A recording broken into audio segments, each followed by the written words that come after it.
25 কোটি গাছ লাগাবার কথা যেটা, এটার মধ্যে থেকে নির্বাচনী ফায়দা আছে কিছু না। তাহলে এই কথাটা কেন বলা হলো? আমরা তো বলি যে নির্বাচনী প্রতিশ্রুতিতে সাধারণত একটা দল সেই কথাগুলো বলে যেখানে তার নির্বাচনে লাভ হবে, তাই না? এই গাছ লাগানোর কথা বলে তো নির্বাচনে ভোট পাবো না আমি, তাহলে এত বড় কথা কেন বললাম এই জন্য যে এটা আমাদের ভবিষ্যৎদর্শী চিন্তার, শুধুমাত্র পরিবেশের জন্য না, এটি একটি সম্পদ এবং সেই সম্পদটা প্রকৃতপক্ষে যারা গাছ লাগাবে, এটা পরিকল্পনাটা আমাকে একটু বুঝতে হবে। সেটা হচ্ছে যে আমাদের ভোটারের সংখ্যা কত? 12 কোটি লোক, প্রায় 13 কোটির মতন ভোটার, তাই না? এর মধ্যে যদি 80% লোক ভোট দিতে যায়, প্রায় 10 কোটি লোক ভোট দিতে যাবে। এটা তো প্রাপ্তবয়স্ক, তাই না? একটা প্রাপ্তবয়স্ক একটা মানুষ যদি, বা অর্ধেকটাই বাদ দিলাম, তারা যদি বছরে 5 কোটি লোক যদি বছরে একটা করে গাছ লাগায়, 5 বছরে 25 কোটি গাছ তো হয় নাকি? তাহলে হয় ইচ্ছেটার কথা, তাই না?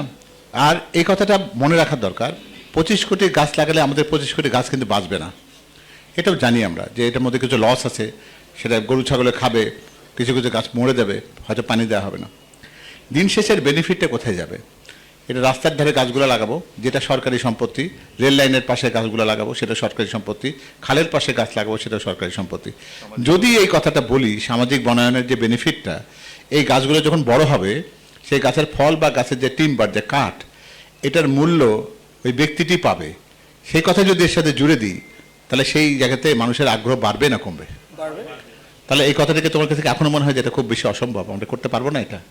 না, এটা এখন তো অবশ্যই মনে হচ্ছে সম্ভব, কিন্তু ব্যাপারটা হচ্ছে রাজনৈতিক দলগুলো আমরা বিগত সময় যেটা দেখেছি যে প্রতিশ্রুতি দেয় শুধুমাত্র মানুষের আকাঙ্ক্ষাকে বৃদ্ধি করার জন্য। না, এটা কিন্তু আমি প্রতিশ্রুতি দিচ্ছি না, এটা তোমাকে এই কাজটা করার জন্য তোমাকেই বরং প্রতিশ্রুতিতে আবদ্ধ করছে। হ্যাঁ, আমাকেই ব্যবহার করা হচ্ছে। হ্যাঁ, তোমাকে ব্যবহার করতে চাই, অর্থাৎ তোমাকে আমি এই উদ্বুদ্ধটা করতে চাই, আমাদের দেশের পরের প্রজন্মকে যদি দেশের জন্য বাঁচিয়ে রাখতে হয়, তাদের জন্য যদি নিরাপদ পরিবেশ, অক্সিজেনের সরবরাহ, গাছের পানির স্তর নিচে নেমে না যাওয়া, এগুলোকে যদি আমরা সুরক্ষা দিতে চাই, বৈশ্বিক তাপমাত্রা বাড়ার ক্ষেত্রে আমরা এল নিনো ইফেক্ট বা সেগুলোকে যদি আমরা কমাতে চাই, তাহলে আমাদেরকে গাছ লাগাতেই হবে।